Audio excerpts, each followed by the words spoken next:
எங்களுடைய வாழ்க்கையிலே மற்றும் ஒரு நாளை கொடுத்ததற்காக நன்றி செலுத்துகிறோம். ஒவ்வொரு வழியிலும் நீங்கள் எங்களுக்கு கொடுத்தது, அதை உணர்ந்து நாங்கள் உம்மிடத்திலே எப்பொழுதும் பயபக்தியாக இருந்து உமக்கு பயந்த பிள்ளைகளாக நீர் எங்களுக்கு கொடுத்த வேலையை மனதிலே வைத்துக்கொண்டு முன்னோக்கி செல்ல எங்களுக்கு தேவையான விவேகத்தையும் ஞானத்தையும் தந்தருளும். இன்றைக்கும் உம்முடைய வேத வாக்கியங்களை நாங்கள் ஆராய ஒன்று கூடி வந்திருக்கிறோம். எங்களுடைய உள்ளத்தை புதுப்பித்து கொண்டு பலனடைந்து மீண்டும் எங்களுடைய வாழ்க்கையிலே இந்த பலத்தால் முன்னோக்கி செல்ல எங்களுக்கு தேவையான அனைத்தையும் தர வேண்டும் என்று வேண்டி இயேசுவின் நாமத்தில் ஜெபிக்கிறோம் பிதாவே, ஆமென். நீதிமொழிகள் 22ஆம் அதிகாரம் 6ஆம் வசனம்.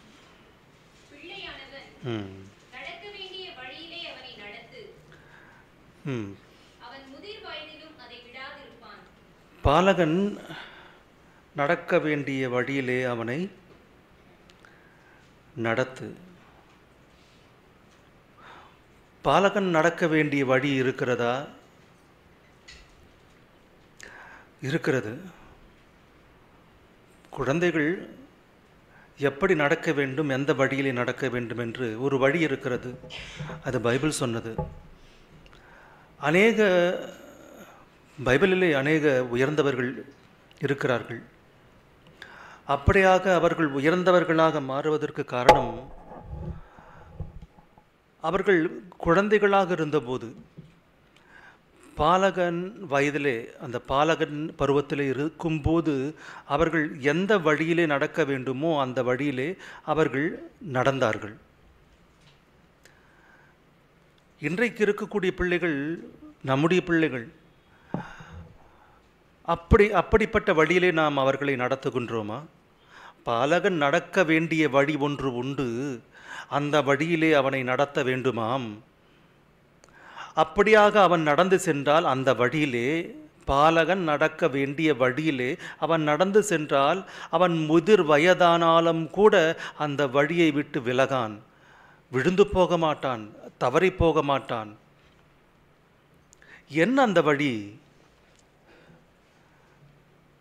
அந்த வழியிலே நம்முடைய பிள்ளைகள் வருகிறார்களா, நடக்கிறார்களா அந்த வழியிலே? அதுதான் இந்த வேதம். உபாகமம் 6ஆம் அதிகாரம் 6ஆம் வசனம். உபாகமம் 6ஆம் அதிகாரம் 6ஆம் வசனம்.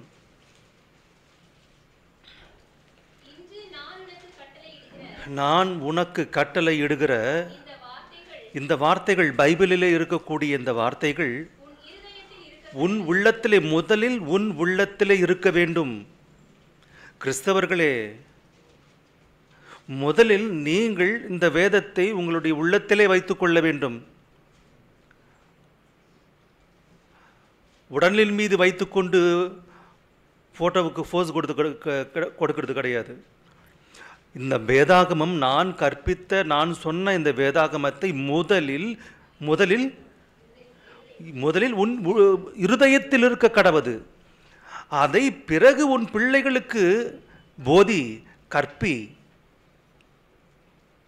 எபேசியருக்கு எழுதிய நிருபம் 6ஆம் அதிகாரம் 2ஆம் வசனம். எபேசியருக்கு எழுதிய நிருபம் 6ஆம் அதிகாரம் 4ஆம் வசனம். 4ஆம் வசனம்.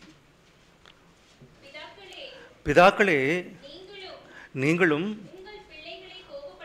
உங்கள் பிள்ளைகளை கோபப்படுத்தாமல், பிள்ளைகளுக்கு தேவன் மீது கோபம் வரக்கூடாது. அப்படியாக தேவன் மீது அவர்களுக்கு கோபத்தை வர வைக்காமல் கர்த்தருடைய சிட்சனை, சிட்சை என்றால் கர்த்தருடைய சிட்சை, அடுத்து போதனையிலும், திரும்ப படிக்குமா, கர்த்தருடைய சிட்சையிலும் போதனையிலும். சிட்சனை என்றால் என்ன? சிட்சை என்றால் கர்த்தருடைய இந்த பைபிள் பயிற்சி.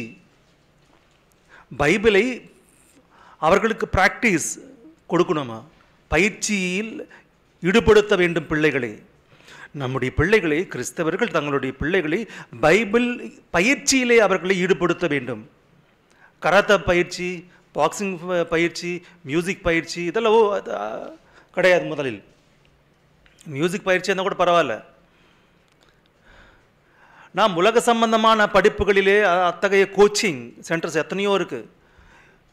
அந்த அண்ணா நகர் பக்கம் போனீங்கன்னா எல்லாம் எத்தனையோ coaching centres, IAS coaching, IPS coaching, அப்புறம் சிஏ கோச்சிங், அந்த கோச்சிங், இந்த என்னென்னமோ இருக்கும் பயிற்சி மையங்கள் அவை அனைத்தும். அப்படியாக நம்முடைய ஏதாவது பைபிள் பயிற்சி மையத்திலே நம்முடைய பிள்ளைகள் படிக்கிறார்களா? முதலில் பயிற்சி என்பது வீட்டிலே ஆரம்பமாக வேண்டும். முதலில் பயிற்சியை தர வேண்டியது பெற்றோர்கள். பெற்றோர்களே உங்கள் பிள்ளைகளுக்கு யார் முதலில் பயிற்சியை தர வேண்டும்? பெற்றோர்கள். உபாகமத்திலேயும் கூட நாம் பார்த்தது பெற்றோர்களை முதலில் நீங்கள், நான் சொன்ன இந்த வேதத்தை முதலில் உங்களுடைய இருதயத்திலே வைத்துக்கொண்டு என்றால் நீங்கள் முதலில் கற்றுக்கொண்டு பிறகு அதை உங்களுடைய பிள்ளைகளுக்கு சிற்றனையில் வையுங்கள். அவர்களுக்கு இதை பயிற்சியில் அவர்களை வைக்க வேண்டும். அதுதான் பாலகன் நடக்க வேண்டிய வழி. சிற்றனையிலும் போதனையிலும், போதனையும் இருக்க வேண்டும், பயிற்சியும் இருக்க வேண்டும். அதுதான் பாலகன் நடக்க வேண்டிய வழி. மற்ற எல்லாவற்றையும் நாம் சொல்லித் தருவோம். அப்படியாக யார் வளர்கிறார்களோ அவர்களே வாழ்க்கையே ஜெயிப்பார்கள். மற்றவர்கள் அந்த அந்த அந்த வயதிலே, அந்த பாலகன் பருவத்திலே அவர்களுக்கு சரியான இந்த பைபிள் போதனையை பெற்றோர்கள் வீட்டிலே அவர்களுக்கு பயிற்சி தர வேண்டும். இல்லை என்றால் அவர்கள் தவறி போவார்கள். கண்டிப்பாக தன் தாய்க்கு அந்த பிள்ளைகள் அவமானத்தை கொண்டு வருவார்கள் என்று இருக்கிறது பைபிளில். அதே நீதிமொழிகள் 22ஆம் அதிகாரம் 15. பிள்ளையின் உள்ளத்திலே மதியினம் இருக்கும், ஒட்டி இருக்கும். எங்கிருந்து வந்தது அந்த மதியினம்? பாலகனுடைய உள்ளத்திலே மதியினம் இருக்கும், ஒட்டி இருக்கும். ஏது அந்த மதியினம்? அந்த மதியினத்தை எதனால் விரட்டி அடிக்க வேண்டும்? தண்டனை என்கிற பிரம்பால் அவனை விட்டு அகற்றும். அந்த தண்டனை என்ற பிரம்பு அந்த மதியினத்தை விட்டு அகற்றும். எங்கிருந்து ஒட்டி வருகிறது இந்த மதியினம் பாலகனுக்கு? நம்முடைய பூர்வத்தார், நம்முடைய தாத்தா, பாட்டன், முப்பாட்டன், பாட்டி, இவங்களே எப்படிப்பட்டவங்களை பாருங்க. நம்முடைய டிஎன்ஏவே சரியானது கிடையாது. ஆதாம் ஏவாளின் அங்கிருந்து வருகிறது அந்த மதியினம். அவர்களுக்கு எப்படி வந்தது அந்த மதியினம்? ஒருவன் வந்தான், ஏதேன் தோட்டத்திலே நுழைந்தான். அவன் கற்பித்தது, அவன் நுழைத்ததே அந்த மதியினம், மூடத்தனம். அந்த மதியினத்தை பிரம்பு என்கிற தண்டனை அகற்றிவிடும். அகற்றிவிட்டு அவனை இந்த வழியிலே, பாலகன் நடக்க வேண்டிய வழியிலே அவனை நடத்தி கொண்டு செல். அப்பொழுது அவன் வழியை விட்டு விலகாதிருப்பான், முதிர் வயதிலேயும் கூட.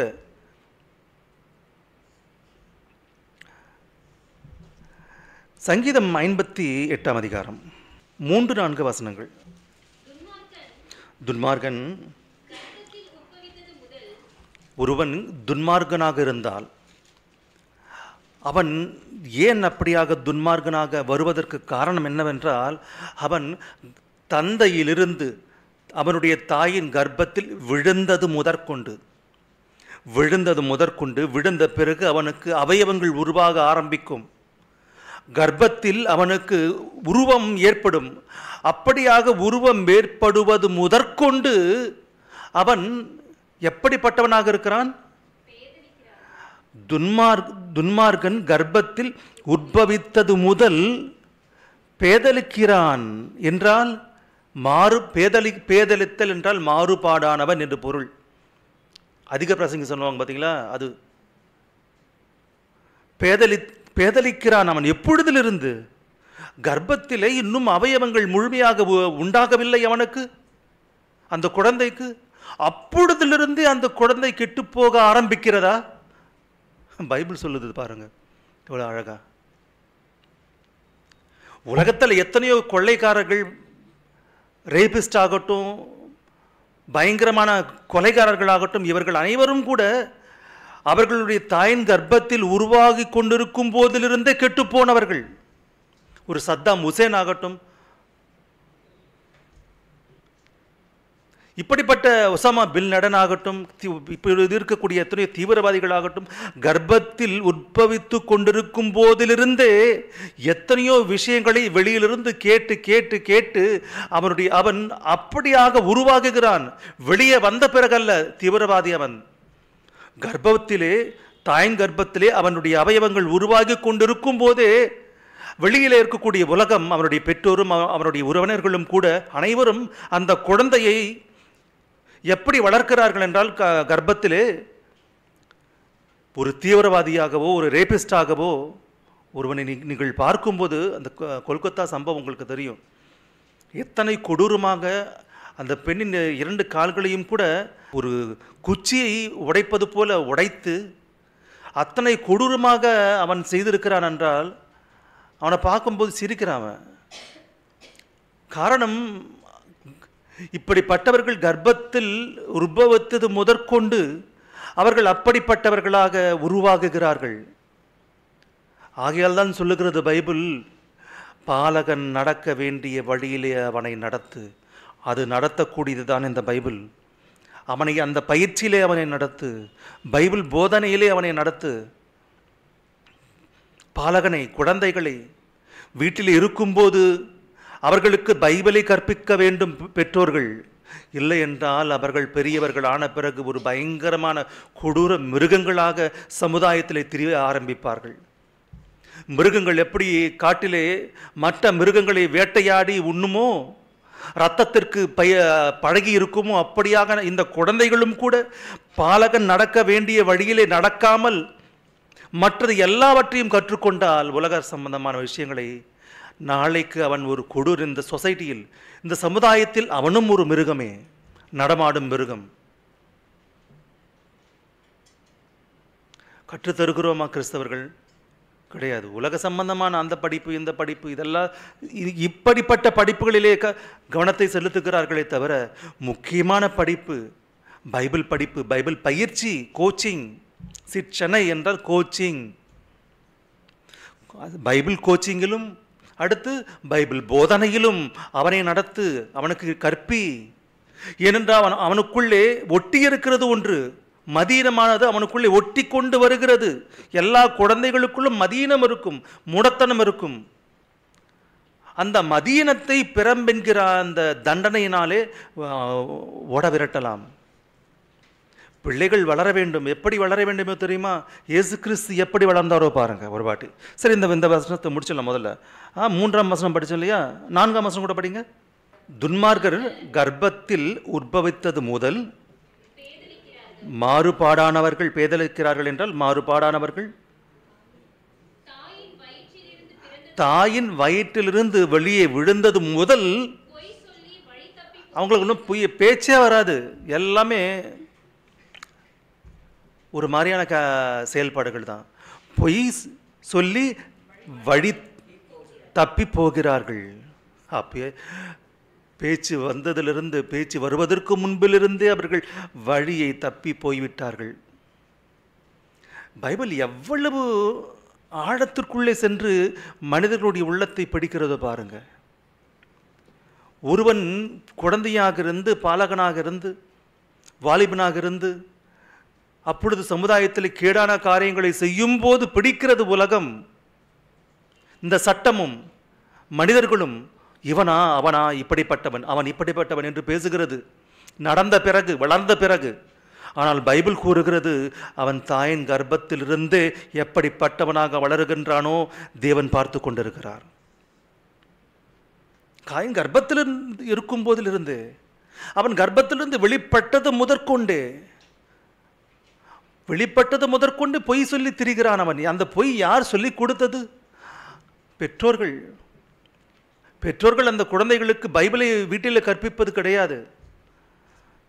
தேவனுடைய காரியங்களை பயிற்சி செய்வது கிடையாது. சர்ப்பத்தின் விஷத்திற்கு ஒப்பான விஷம் அவர்களில் இருக்கிறது. அப்படிப்பட்ட விஷம் கொண்டவர்களா அவர்கள்? காரணம், அவன் பாலகனாக இருக்கும்போது அவன் நடக்க வேண்டிய வழியில் நடக்கவில்லை. பாலகனாக இருக்கும்போது நடக்க வேண்டிய வழி பைபிள் வழி. பைபிள் போதனையில் அவன் வளரப்பட வேண்டும் வீட்டிலே, வேறு ஏதோ கிடையாது. இப்போல்லாம் நிறைய நியூஸ் வருது, டாக்டர் சொல்கிறாங்க இந்த கார்ட்டூனில் அதிகமாக பார்க்குறாங்க, அந்த கார்ட்டூன் மாதிரியே பேசுகிறாங்க அப்படின்னு. பைபிள் போதனை, பைபிள் பயிற்சி வீடுகளிலே இல்லையா? இல்லை என்றால் பிள்ளைகள் கண்டிப்பாக உறுதியாக நாளைய மிருகங்களாக மாறுவார்கள். கர்ப்பத்திலேயே பார்க்கிறாரா தேவன்?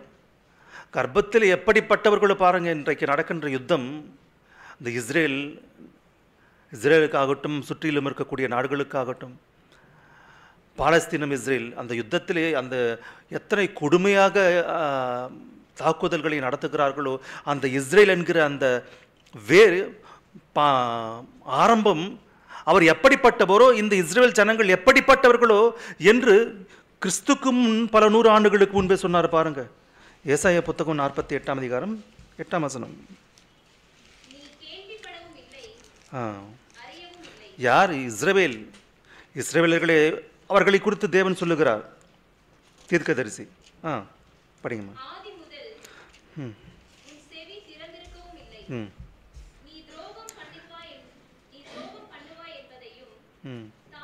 நீ துரோகம் பண்ணுவா என்பதையும். யார்? இஸ்ரவேல் ஜனங்கள். யாக்கோபுக்கு 12 குமாரர்கள். அந்த 12 குமாரர்களே 12 கோத்திர பிதாக்கள். அந்த அவர்களுக்கு பிறந்தவர்களே இந்த இஸ்ரவேல் ஜனங்கள். அந்த இஸ்ரவேல் ஜனங்கள் உலகத்தில் எப்படிப்பட்டவர்களோ பாருங்க, பயங்கரமானவங்க இவங்க. இவன் நீ துரோகம் பண்ணுவா என்பதை எப்பொழுது எனக்கு தெரியுமா? நீ தாயின் கர்ப்பம் தொடங்கி நீ மீறுகிறவன் என்று பெயர் பெற்றதை அறிந்திருக்கிறேன். தாயின் கர்ப்பத்தில் என்ன செய்தான் யாக்கோபு? தாயின் கர்ப்பத்தில் இந்த இஸ்ரவேல் ஜனங்களுக்கு தகப்பன், ஆதி தகப்பன் யாக்கோபு. அந்த யாக்கோபு எப்படிப்பட்டவர் பாருங்க ஒரு வாட்டி. ஆதியாகமம் 25ஆம் அதிகாரம் 22ஆம் வசனம். ஆதியாகமம் 25ஆம் அதிகாரம் 22ஆம் வசனம்.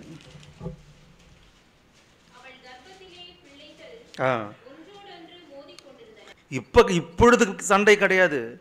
எப்படிப்பட்ட ஜனங்களோ பாருங்க இவங்க. கர்ப்பத்தில் இருக்கும் போதே சண்டையிட்டு கொள்ளக்கூடிய ஜனங்கள் இஸ்ரவேல் ஜனங்கள்.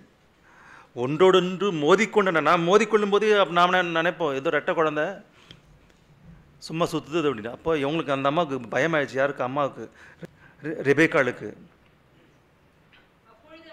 அப்பொழுது அவள் இப்படியானால் எப்படியோ என்று சொல்லி கர்த்தரிடத்தில் விசாரிக்கும்படி போனாங்க. பாவம் நல்லவங்க. 2 பேர் சண்டை போட்டுக்கிறாங்க வயிற்றுல. ஐயா, எப்படி பிறக்க போகிறாங்களோ இந்த சண்டைக்காரங்க, என்ன நடக்கிறது? அப்போ தேவன் சொல்கிறாரு இப்படியாக அப்படின்னு. எப்படிப்பட்டவர்களோ பாருங்க. 25ஆம் வசனம் 24 நான் படிக்கிறேம்மா. பிரசவ காலம் பூரணமான போது, ஆதியாகமம் 25ஆம் அதிகாரம் 24, 25, 26. ஆதியாகமம் 25ஆம் அதிகாரம் 24, 25, 26. பிரசவ காலம் பூரணமான போது அவள் கர்ப்பத்தில் இரட்டை பிள்ளைகள் இருந்தது. மூத்தவன், அதாவது ஏசா, மூத்தவன் சிவந்த நிறமுள்ளவனாயும் சர்வாங்கமும் ரோம அங்கி போர்த்தவன் போலவும் வெளிப்பட்டான். அவனுக்கு ஏசா என்று பெயரிட்டார்கள். பின்பு அவன் சகோதரனாகி யாக்கோபு, அவர் வெளிப்படுறார் பாருங்க. பின்பு அவன் சகோதரன் தன் கையினாலே ஏசாவின் குதிகாலை பிடித்து கொண்டு வெளிப்பட்டாளாபா. ஒரு வாட்டி சீனை இமேஜின் பண்ணி பாருங்க. முன்னாடி கர்ப்பத்திலிருந்து வெளியே வருகிறார் ஏசா. இப்போ முதல் தலை தானே வரும், தலை வெளியே வந்து அப்புறம் காலு கடைசியில் இருக்கும். யாக்கோபு குழந்தை, சின்ன குழந்தை, தொப்புள் குடி கூட அறுபடாத அந்த குழந்தை தன்னுடைய கையால் ஏசாவின் குதிகாலை காலில், இந்த காலில் இப்படி பிடிச்சி வரான் ஹீரோ. நீயா நான் முதல்ல நான்லாம் வரணும் அப்படின்னு. நான் தானே வரணும், நீ போற. கர்ப்பத்தில் இருந்தது முதற்கொண்டே சண்டை. அப்படிப்பட்டவங்க இவங்க. ஆகையால் தான் கர்ப்பத்தில் இருக்கும் போதிலிருந்தே பிள்ளைகள் உள்ளே கேட்டுக்கொண்டிருப்பார்கள். அவர்களுக்கு நல்ல வார்த்தைகளை எப்பொழுதும் கேட்க வைக்க வேண்டும். அதையும் மீறி போனால் அட்லீஸ்ட் பாலகனாக இருக்கும் போதிலிருந்தாவது அவர்களுக்கு தேவனுடைய சிற்றனையில், பைபிள் சிற்றனையில் அவர்களை வளர்க்க வேண்டும். பைபிள் போதனையில் அவர்களை வளர்க்க வேண்டும். அதுதான் பாலகன் நடக்க வேண்டிய வழி. அந்த வழி ஆரம்பம் வீட்டிலிருந்து ஆரம்பமாக வேண்டும். எந்த வீட்டிலே பைபிள் பயிற்சி வகுப்புகள் இல்லையோ, எந்த பாலகன் இந்த வழியிலே நடக்கவில்லையோ, எந்த குழந்தைகள் பைபிளிலே போதனையிலே வளர்க்கப்படவில்லையோ அவர்கள் கெட்டுப்போவார்கள் கண்டிப்பாக. இயேசு கிறிஸ்துவின் வளர்ப்பை பார்க்கலாம் ஒரு முறை. லூக்கா சுவிசேஷம் 2ஆம் அதிகாரம் கடைசி வசனம். லூக்கா சுவிசேஷம் 2ஆம் அதிகாரம் கடைசி வசனம். யார் அந்த பிள்ளை? இயேசு கிறிஸ்து. இயேசு கிறிஸ்து எப்படி வளர்கிறாரோ பாருங்க ஒரு வாட்டி. அந்த பிள்ளை வளர்ந்து 2ஆம் அதிகாரம் கடைசி வசனம். இயேசுவானவர் ஞானத்திலும் வளர்த்தியிலும் தேவ கிருபையிலும், தேவனுடைய கிருபையிலும், இயேசுவானவர் ஞானத்திலும், ஞானம் பைபிள் ஞானம், வளர்ப்பு, வளர்கிறார், பிசிக்கல் ஃபிட்னஸ், வளர்ச்சி அடைகிறார், வளர்கிறார், குழந்தை வளர்கிறது, ஞானத்திலும் வளர்கிறார், உடல் அளவிலும் வளர்கிறார். அடுத்து தேவனுடைய கிருபையிலும் மனுஷர் தயவிலும் அதிகமாய் விருத்தி அடைந்தார். மனுஷருடைய தயவும் தேவை, தேவனுடைய தயவும் தேவை. கிருபை என்றால் தயவு. மனுஷர் தயவிலும் தேவனுடைய தயவிலும் பிள்ளைகள் வளர வேண்டும். எவன் எப்படி போன எனக்கு என்ன, அவன் கிடக்கிறான் போடா அப்படின்னு நினைக்கக்கூடாது பிள்ளைங்க. மனுஷரிடத்திலேயும் கூட நல்ல பெயரோடு இருப்பதற்கு முயற்சி செய்ய வேண்டும். அப்படியாக வளர்கிறார்கள் இயேசு கிறிஸ்து. சாமுவேல் உங்களுக்கு தெரியும். சாமுவேல் அவர் ஏன் தீர்க்கதரிசியானார்? காரணம் தேவன் அவர் பேர் வைத்த நம்பிக்கை. சிறு வயதிலிருந்து தேவனுடைய ஆலயத்திலே வளர்ந்ததினால், தேவனுடைய வேலையை செய்ததினால் தேவன் அவரை தீர்க்கதரிசியாக ஆக்கினார். ஆனால் அந்த இஸ்ரவேல் ஜனங்களுக்கு எல்லாம் ஒரு நீதி அரசராக ஏன் அவர் ஏற்பட்டார்? காரணம் அவர் 1 சாமுவேல் புத்தகம் 12ஆம் அதிகாரம் 2ஆம் வசனம். நான் என் சிறு வயது முதல் இந்நாள் வரைக்கும் உங்களுக்கு முன்பாக சஞ்சரித்து வந்தேன். சேம் இயேசு கிறிஸ்துவை போல. இயேசு கிறிஸ்துவானவர் குழந்தையிலிருந்து மனுஷர் தயவிலும் தேவனுடைய தயவிலும் வளர்ந்து கொண்டு வந்தார். தேவன் பார்த்தார் இயேசு கிறிஸ்துவை, நல்ல பிள்ளை ஞானத்திலே வளர்கிறது. சாமுவேலும் சிறு வயது முதற்கொண்டு மக்களுக்கு எதிரே, ஜனங்களின் எதிரே இருந்து தேவனுடைய காரியங்களை செய்கிறார், தேவனுடைய காரியங்களை கற்றுக்கொள்ளுகிறார் சிறு வயது முதற்கொண்டு. ஆகையால் தான் அவர் அந்த இஸ்ரவேல் ஜனங்களுக்கெல்லாம் அவர்கள் ஒத்துக்கொண்டார்கள். ஓகே, இந்த சாமுவேலை சிறு வயது முதற்கொண்டு நாங்கள் பார்க்கிறோம். ஆகையால் இவரே எங்களை ஆள வேண்டும், எங்களுக்கு நீதி அரசராக இருக்க வேண்டும், நியாயாதிபதியாக இருக்க வேண்டும். இவர்தான். அவருடைய பிள்ளைகள் பிறந்தாங்க, எல்லாம் லஞ்சமாக கூடியவர்கள். சாமுவேல் தன்னுடைய பிள்ளைகளை சரியாக வளர்க்க முடியவில்லை. மக்களின் தயவு இருந்ததினால் சாமுவேல் ஒரு நீதிக்கு அரசராக ஆக முடிந்தது. தேவனுடைய தயவு இருந்ததினால் சாமுவேல் ஒரு தீர்க்கதரிசியாக முடிந்தது. இயேசு கிறிஸ்துவானவரும் கூட வளரும் போது ஞானத்திலும் வளர்த்தியிலும் தேவனுடைய தயவிலும் மனுஷருடைய தயவிலும். அப்போஸ்தலனாகிய பவுல் கொரிந்தியருக்கு எழுதிய 2வது நிருபம் 8ஆம் அதிகாரம் 21ஆம் வசனம். தேவனுக்கு முன்பாக மாத்திரமல்ல, மனுஷருக்கு முன்பாகவும் யோக்கியமானவைகளை செய்ய நாடுகிறேன், கூடுமான வரைக்கும். நம்முடைய பிள்ளைகள் மனுஷர் தயவிலேயும் கூட வளர வேண்டும். மனுஷர்களுக்கு யாருக்கெல்லாம் மரியாதையோடு பேச வேண்டுமோ அப்படியாக பேச கற்றுத்தர வேண்டும். பயிற்சி, அதற்கு பெயர்தான் பயிற்சி.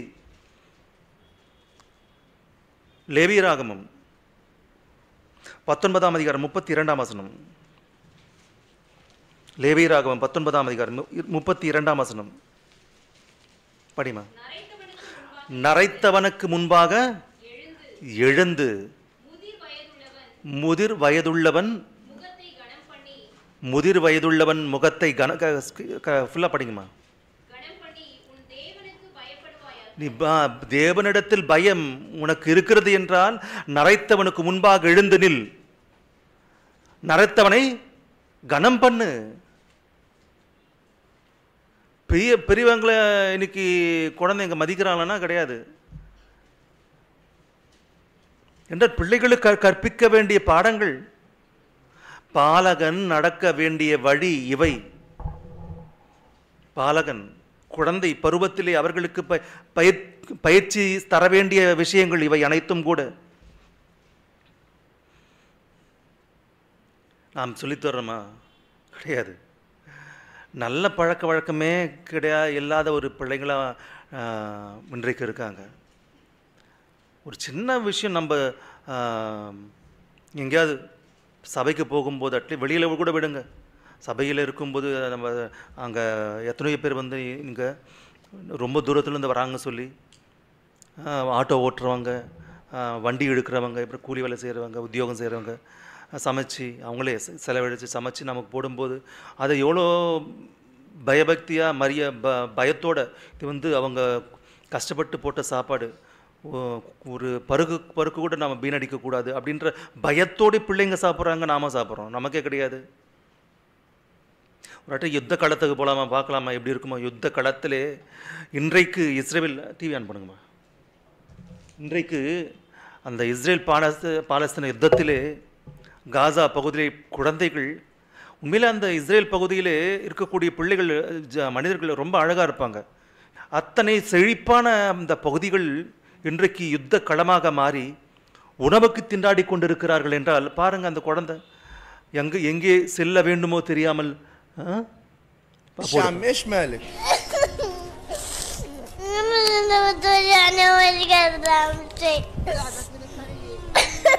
من ايش تبكي؟ عشان من أعرف من أنا دم وتنزل كل يوم من الدم. وين رجلك مليانة؟ فيها دم يعني انت تعبان من المشي؟ بعرفش وين احنا رايحين. يلا ربنا مستعان. அடுத்த வீடியோப்பா. كيف حالك؟ ليش هيك حامل اخوك؟ தன்னுடைய தங்கையோ கால் அடிபட்டு தூக்கிட்டு போறாங்க குழந்தை. وانت مش تعبان وانت حاملها هيك؟ تعبان ولا لا؟ وين رايح انت هيك؟ منتزل البيت؟ تعال اخذك معاك. next images يلا اطلع باخذها معايا. تحبي اختك عشان حملاكي كانت؟ طلع عليا. தங்கச்சி. அடுத்த இமேஜ் உணவுக்காக எப்படி திண்டாடுறாங்களோ. எதுக்கு பிளிங்க் ஆகுது டிவி? அங்கே பாருங்கள்,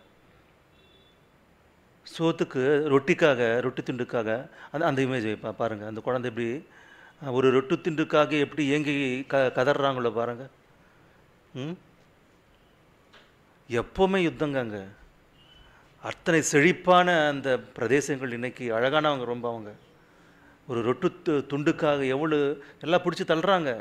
அந்த குழந்தைங்க பாருங்கள், ஒரு பொண்ணு வந்து ஒரு விரலை காட்டும். அடுத்து இன்னொரு இமேஜ் காட்டுங்க. இமேஜ் இதுக்கு அது ஒரு ரொத்து துண்டு வேணும் அப்படின்னு கதற மாதிரி அந்த குழந்தை பாருங்கள். அந்த மாதிரி நம்ம பிள்ளைங்க இருக்காங்களா ரொட்டி துண்டுக்காக? வயிறார சாப்பிட்றோம் நாம். கடவுளுக்கு தேவனை எனக்கு உணவு கொடுத்ததற்காக நன்றி, போதும்பா எடுத்துருங்க என்று அந்த உணவு எத்தனையோ பேருக்கு கிடைக்காமல் அத்தனை அல்லூல் படக்கூடிய அந்த நேரத்தில் நமக்கு தேவன் நமக்கும் நம்முடைய பிள்ளைகளுக்கும் அத்தனை அருமையான உணவை கொடுக்கும்போது அதனுடைய மதிப்பு நிறைய பேர் ஹிந்துஸ் பாருங்கள், உண்மையிலே அவங்க கண்ணில் ஊற்றிப்பாங்க முதல் அந்த சாப்பாட்டை. ஒரு பருக்கை கூட, ஒரு அரிசியை கூட கடையில் நீங்கள் போனீங்கன்னா கடையில் அரிசியெல்லாம் கீழே விடும். அந்த அரிசி எல்லாத்தையும் பெருக்கி எடுத்து ஒரு அரிசி கூட விட மாட்டாங்க அவங்க. அப்படியாக அதன் மீது அவ்வளோ பயபக்தி. நம்முடைய பாலகன் நடக்க வேண்டிய வழி இவை அனைத்தும் தெரியாது. நாளைக்கு நாமும் கூட உணவுக்கு இஷ்டத்துக்கு நம்ம தூக்கி போட்டோம்னா நாளைக்கு அந்த உணவு இல்லாத நிலை நமக்கும் வரலாம், நம்முடைய பிள்ளைகளுக்கும் வரலாம். அதனால் எதையும் நம்ம தூக்கி போடாமல் மதிக்காமல் வீசி செல்லக்கூடாது. ஆச்சு இது போடா அப்படின்னு. பாலகன் நடக்க வேண்டிய வழியை அவனை நடத்து.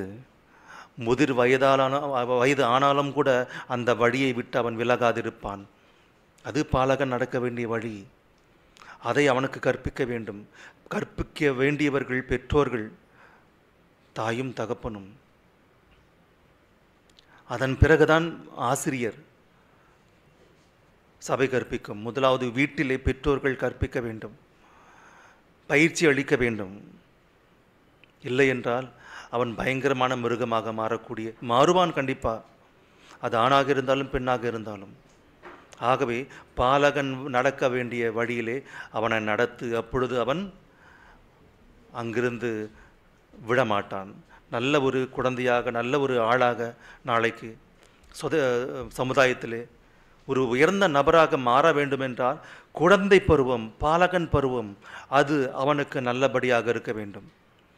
நல்லபடியாக இருப்பது என்றால் வீட்டிலே பெற்றோர்கள் கண்டிப்பாக அவனுக்கு அந்த பாலக வயதிலே இருக்கக்கூடிய பிள்ளைகளுக்கு வேதத்தை கற்பிக்க வேண்டும். பயிற்சியில் அவர்களை ஈடுபடுத்த வேண்டும், ப்ளஸ் கற்பிக்க வேண்டும். போதனையிலும் சிற்சனையிலும் அவர்களை வளர்ப்பீர்களாக. ஓகே, முடிச்சிடலாம்.